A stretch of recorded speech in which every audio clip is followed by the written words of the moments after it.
Hi, everyone. Hopefully, you still remember some of the content we discussed in Chapter 14 last week. But just to make sure that we all have a refresher, I'm going to run through the important results from Section 14.2 before continuing with the rest of the section. So we have been talking about constructing a confidence interval for a population mean, as opposed to in chapter 13, where we were talking about a population proportion. Now, the important result that we need in the context here of a confidence interval for a mean is that we often do not know what the population standard deviation is. And so we're using the sample standard deviation as a stand-in or as a proxy. So we are working with what we call a standardized sample mean, the quantity defined here by T, where we take our sample average, y bar, subtract the population average, mu, from that, and then divide by, in this case, the standard error.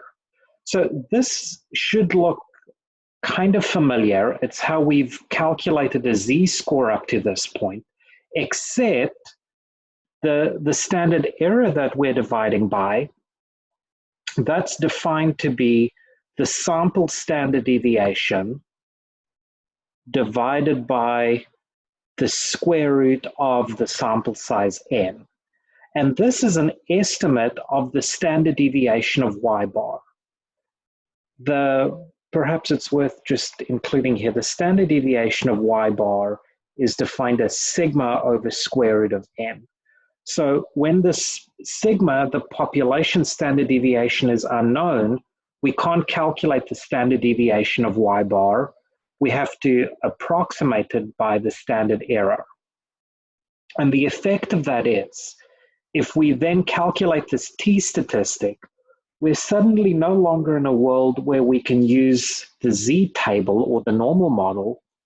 This becomes a student's t distribution or a student's t model with n-1 degrees of freedom.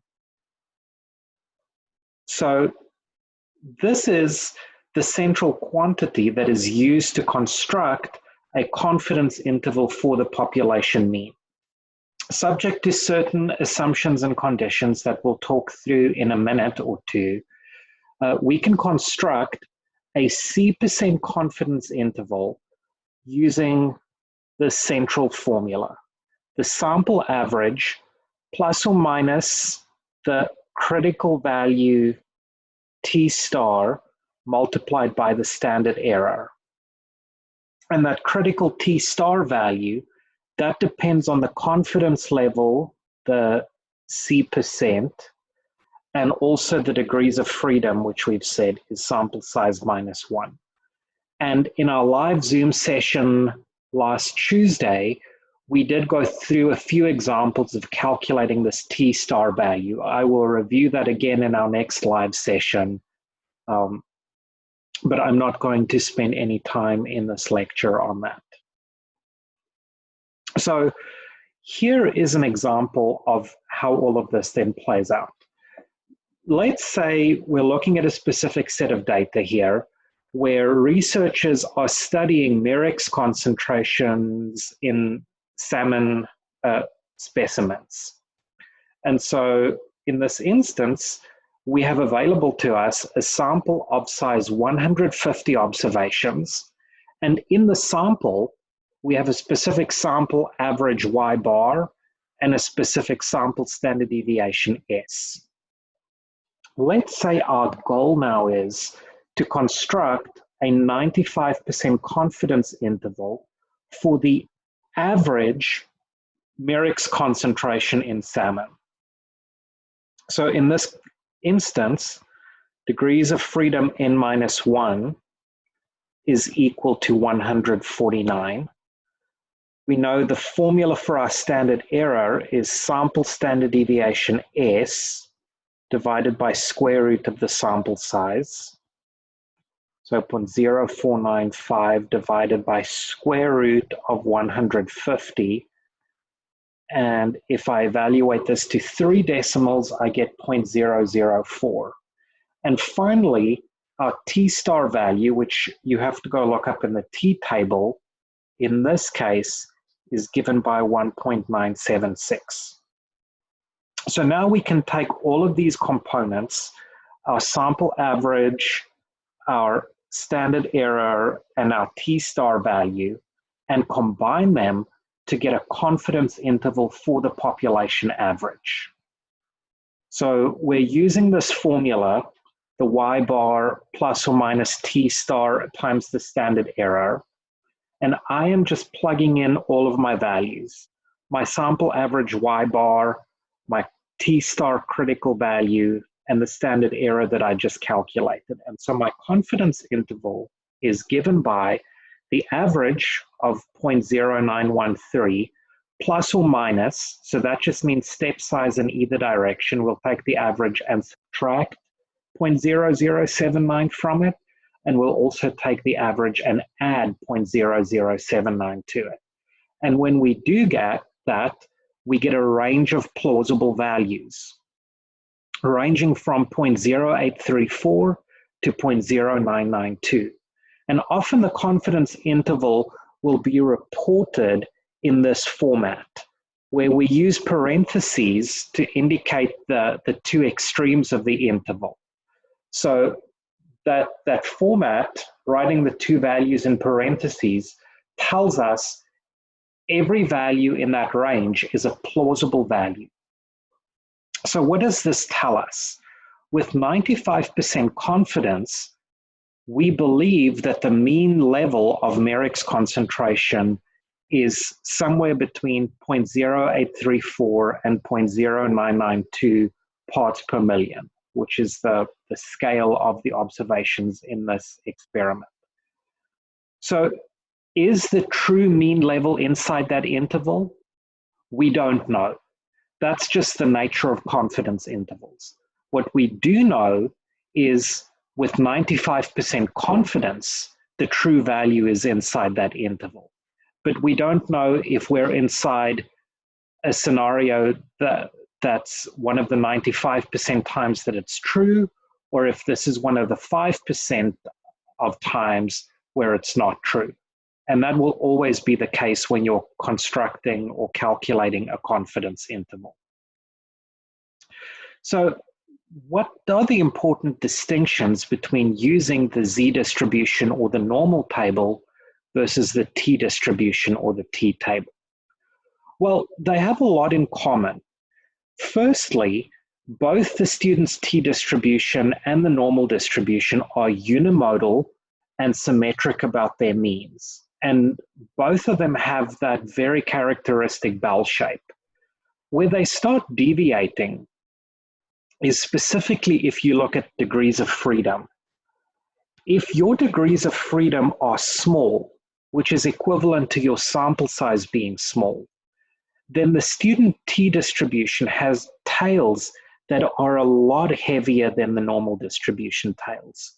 So if you are visualizing the bell curves, let's say I have my normal bell curve here that I just drew in red, and I am now also going to visualize a t-distribution bell curve. Then the t-distribution, you can see the tails for it. I tried to draw them a little bit higher than the normal tails.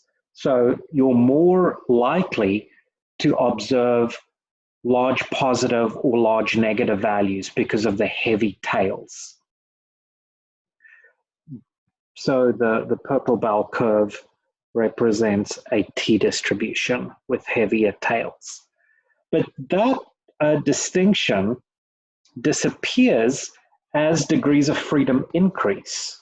So as you have more degrees of freedom, in other words, as your sample size gets larger, the t-distribution looks more and more like the normal. So when is it important to use the t-distribution? You have to use the t-distribution if you are using your sample standard deviation S as an estimate for sigma. In other words, if you're using standard error of y bar and not standard deviation of y bar. If you happen to know the value of sigma, your population standard deviation, then you can use the normal model. You don't have to worry about the student T model. But most of the time we don't know that value. We're having to use our sample standard deviation. And so that is where the distinction comes in. Now, what are the assumptions for the model to be valid? When can we use the student T model? Well, we firstly have our independence assumption. That means our data values are assumed to be mutually independent. In other words, no one value in the sample is in any way related to any other value in the sample or has an effect on or is impacted by any other value in the sample. This can be ensured using randomization.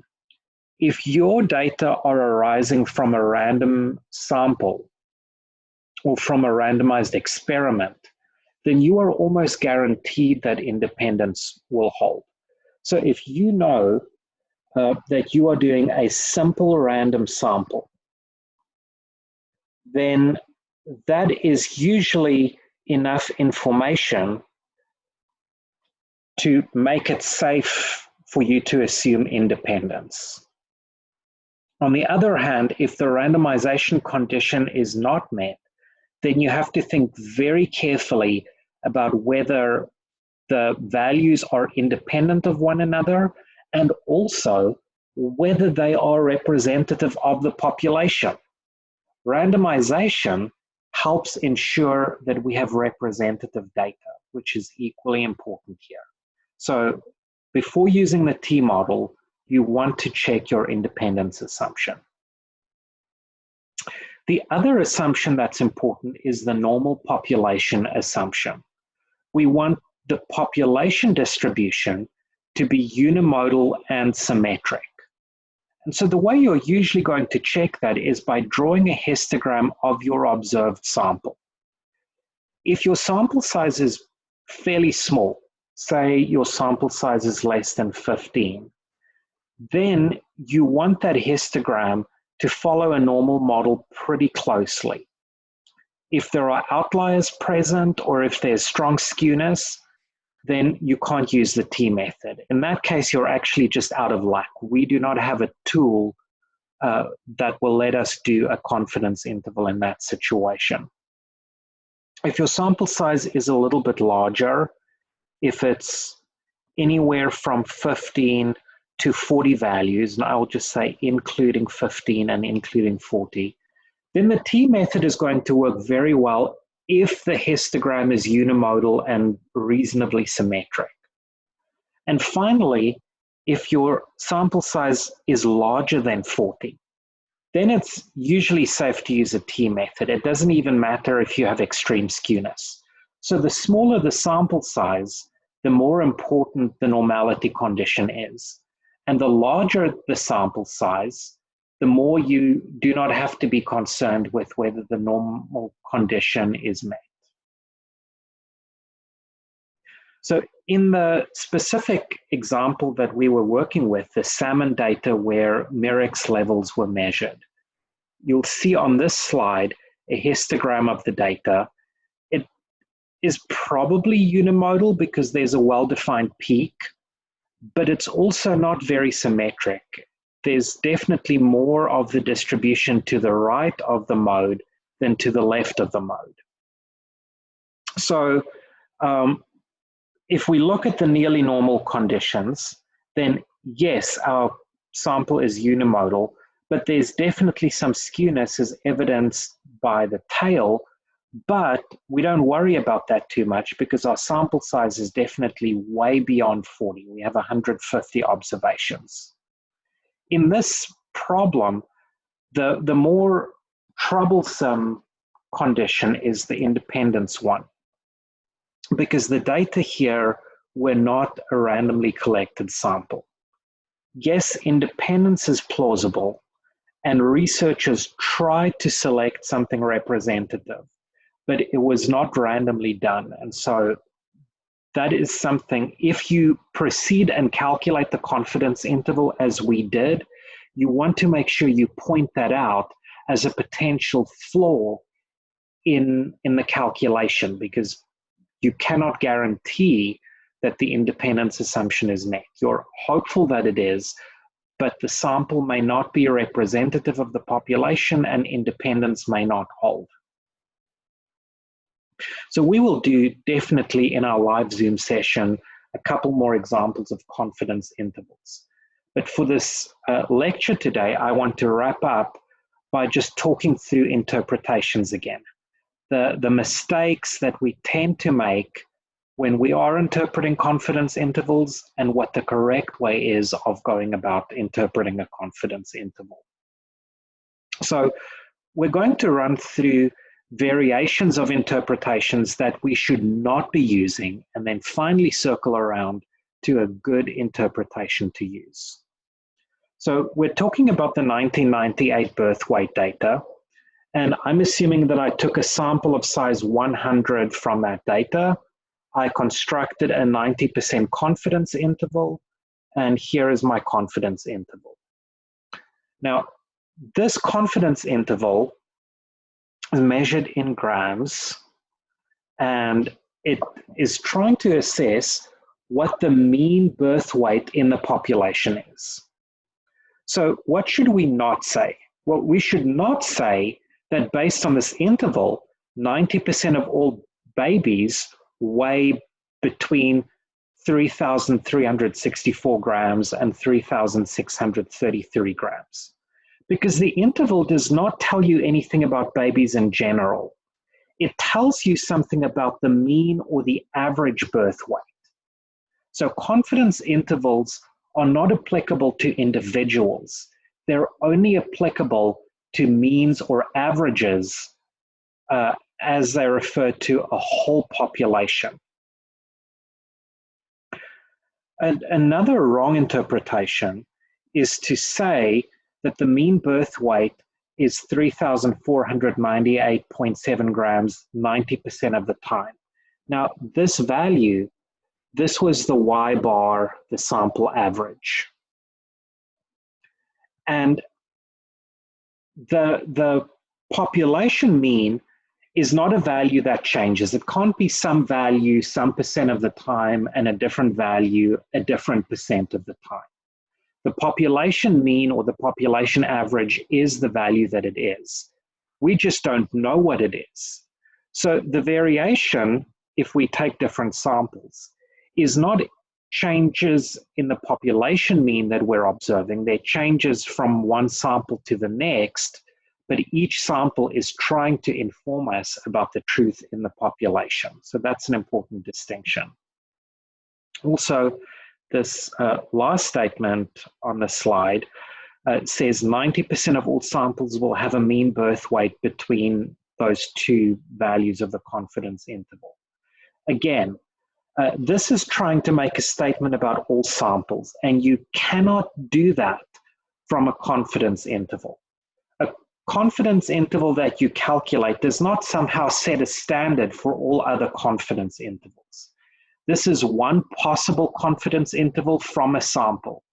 Someone else taking a different sample would calculate a different confidence interval, but neither one of those is more correct than the other. All confidence intervals are just trying to quantify information about the population. That's the goal. So a confidence interval does not inform us about the next confidence interval, but the two of them together are simultaneously trying to inform us about the population. So what can we say? We can express statements about our confidence of what the true mean is. In this case, I could say, I am 90% confident that the true mean birth weight is inside that interval. Or I could phrase it differently and say that interval gives me a plausible range of values with 90% confidence. It's worth remembering that if you're, like in this case, calculating a 90% confidence interval, then it could be part of the 90% of the time that your confidence interval includes the truth, but it could also be part of the 10% of times where your confidence interval does not include the truth.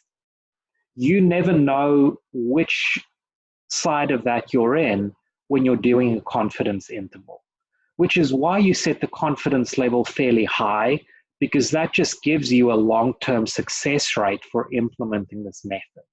So always be careful, because from a single confidence interval, you can never make an absolute statement about the population. So this essentially wraps up chapter 14 for us. I do want you to spend a little bit of time also reading through section 14.5. That's part of your class prep for Thursday, please. And we'll briefly touch on that during that live Zoom session, but your next recorded lecture will be moving on to chapter 15. So that's what you have to look forward to on Wednesday. But I will see hopefully most of you during the live session tomorrow. Have a good week, everyone.